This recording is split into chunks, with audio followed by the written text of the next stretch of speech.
Kamala Harris has agreed to her first sit-down interview since becoming the Democratic candidate for president. Harris and her running mate, Tim Walz, will speak with CNN's Dana Bash tomorrow night. It comes after weeks of criticism from Republicans and some members of the media as Harris avoided non-scripted public appearances.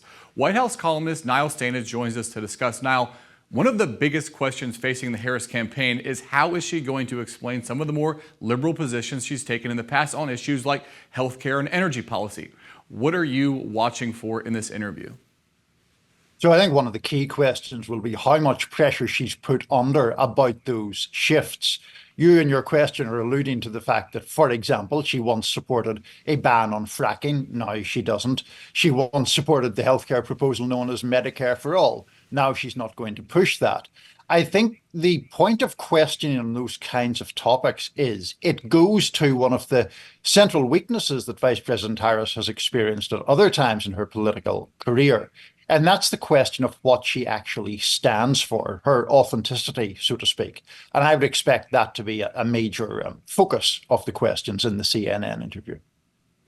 The state of North Carolina is becoming more competitive in the presidential race, that according to the Cook Political Report, which moved the race from leans Republican to toss-up in its latest prediction. Now, the Tar Heel state has long been in the crosshairs of Democrats, and they've had some success in recent statewide races. Governor Roy Cooper is a Democrat, but Democrats haven't won a presidential race there since Barack Obama in 2008. Could this be the year that Democrats break through? I think it's a little bit of a stretch for Democrats to win North Carolina. I could be proven wrong. This is still a fluid race. But the significance of North Carolina is among the battlegrounds this year, it's the only one where Democrats are looking to make a gain, so to speak. Former President Trump won North Carolina in 2020. So there are reasons why Democrats are hopeful, partly because of a sort of high-educated cohort around what's called the research triangle of Raleigh, Durham, and Chapel Hill. And also there's obviously a significant black population in North Carolina. But Democratic hopes have always been dashed, with the exception of that Obama victory in 2008. To me, it's still an uphill climb for Harris to win there. Former President Trump is working to blunt Harris's momentum. He's been flooding the airwaves with press conferences and interviews. He's posting again on X. He's been having some smaller crowd events with the aim of staying on message, although that's always a challenge with Trump. What do you make of the Trump campaign's efforts to retake momentum? I think the former president is frustrated by the amount of media attention and momentum that Vice President Harris is enjoying. Remember that, the former president's background is not only in business, but in TV, and he has always cared about ratings and has often used that term. I think right now he's struggling with the fact that in the show that is the 2024 election campaign, he now has a much stronger rival in Vice President Harris, someone who has really engendered some considerable excitement from the Democratic grassroots and has reshaped the race. That, to me, seems to be forcing Mr. Trump to do more events and to try to think more about how to introduce some element of novelty, for want of a better term, into his events, rather than just sort of coasting as he was when President Biden was still the Democratic nominee. Now, one angle of attack for Trump on Harris is the 2021 withdrawal from Afghanistan. Harris has said that she was the last person in the room before Biden made the decision to withdraw. And some family members of U.S. soldiers killed by a suicide bomber during the withdrawal blame the Biden administration for the chaos that led to their deaths. Do you think this is an effective line of attack for the Trump campaign? I do think that Afghanistan is a real vulnerability for President Biden and, by extension, to some degree, for Vice President Harris. Sometimes I think in media coverage, Drew, the effect of Afghanistan on public opinion is actually underrated. If you look at President Biden's approval ratings, they took a fairly severe decline around the time of the withdrawal from Afghanistan and have never really recovered. Now, I get that that is a slightly different question from whether the Trump campaign can really bind Vice President Harris to those events. But there is a vulnerability there. I think the withdrawal from Afghanistan was objectively chaotic and a bad moment for the United States. And so there is, as I say, a political vulnerability for the Democrats on that score.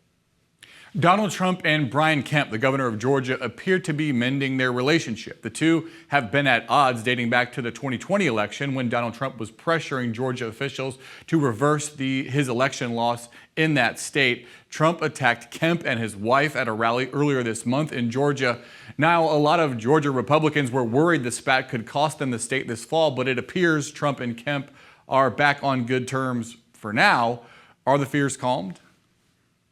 To a degree, they are. I mean, I think Republicans welcome Trump and Kemp putting some of the enmity behind them.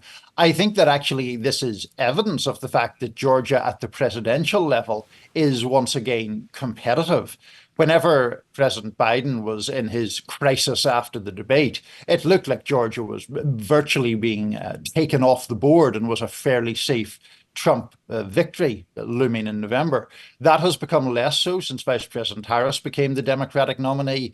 So to my mind, what is going on here is that former President Trump realizes he really doesn't have that big a margin of error in Georgia. He would still be favored to win it, I think, but it's not a foregone conclusion. And I don't think that he can really afford to be at loggerheads with the Republican governor of that state. Special counsel Jack Smith has filed a revised indictment this week, again in the federal election interference case against Donald Trump. Smith was forced to refile the indictment after the Supreme Court ruled presidents have broad immunity for official acts conducted while in office. Now, break down for us what Smith has adjusted in this new filing and what's next for the case.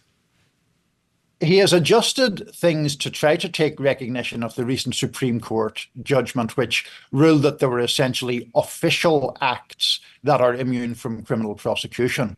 In concrete terms, what that means in relation to this indictment is that some of the things pertaining to former President Trump's interactions with the Justice Department have been struck out. They have been deleted from this new indictment. This suggestion being that those could be or would be considered official acts and would therefore be immune.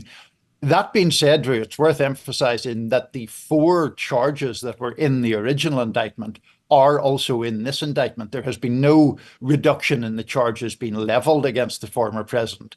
It's simply the framing and the supporting evidence for those charges has been altered in the wake of the Supreme Court ruling. Is that going to be enough to meet the test that the Supreme Court implemented with their ruling? I think what we'll see is former President Trump's legal team pushing back against that. I would imagine that they would want to define as widely as possible this concept of official acts. And I would expect that they will argue that some of the things that are still in this revised indictment also come under that heading, and therefore they should also be struck out. That will be, I would imagine, a pretty intense legal debate, and we'll just have to see how it pans out. This week, Texas Governor Greg Abbott announced that his office has removed more than 1 million ineligible voters from state rolls after an investigation into voter fraud. According to figures released by Abbott's office, about half the removed had either died, requested to be taken off, or are living in another state. But just over 450,000 were people who didn't respond to requested certification forms. Democrats have accused the governor of trying to suppress voter turnout. Now, we've seen this in other states. Is there a risk of large numbers of legal voters being disenfranchised? And what impact do you think that could have on the state's election this fall? You know, Democrats and other sort of liberal advocates certainly believe there's a very valid and plausible danger of eligible voters being disenfranchised. Of course, this is one part of the broad picture of the battle over voting rights. And what we hear from Republicans, including Governor Abbott, is that the voting procedures are often not secure enough, that they need to be tightened up, that there need to be additional safeguards put in place. Now, the counter argument to that is that some of those moves have the effect of disenfranchising, particularly minority voters for various reasons, and that really it is a shell game intended to reduce the Democratic vote. There is evidence that both sides can marshal in their defense. It is true that previous studies of illegal voting have not found it to be a widespread problem at all. But Governor Abbott is arguing that there are several thousand people who are either non-US citizens who have voted or who have voted in some other way that is plainly illegal. He says he is referring that for criminal investigation. I would personally want to wait until I see how that plays out before offering very definitive judgments one way or another. Is this a sign that Texas Republicans are concerned over what they've had as a stranglehold on the state? Ted Cruz, the Republican senator, is in somewhat of a close race. Democrats have long sought Texas as a state that they'd like to win in presidential races. Is this maybe an effort that can be seen as nervousness on the Republican side? Yeah, you could certainly see it that way. I mean, it's certainly true that Texas, which has been, of course, a red state for decades, has been races there have been growing closer. Democrats have certainly felt that they will eventually make the state truly competitive, or perhaps be able to flip it. So certainly, Republicans are aware of those trends. Now, they would obviously say that this is actually about, noble things like ensuring voter integrity and integrity of the process. All of these arguments, I think, will be sort of seen through a partisan lens. And so certainly many Democrats will think that Republicans are running scared and are trying to disenfranchise people who should, in fact, have the right to vote. All right, that's all I've got. Niall Stanage, thanks so much for coming on. Thank you. That's today's Daily Debrief. I'm Drew Petrimoulx. Be sure to like, share, and subscribe to the Hill's YouTube channel, and come back here soon for the intersection between politics and policy.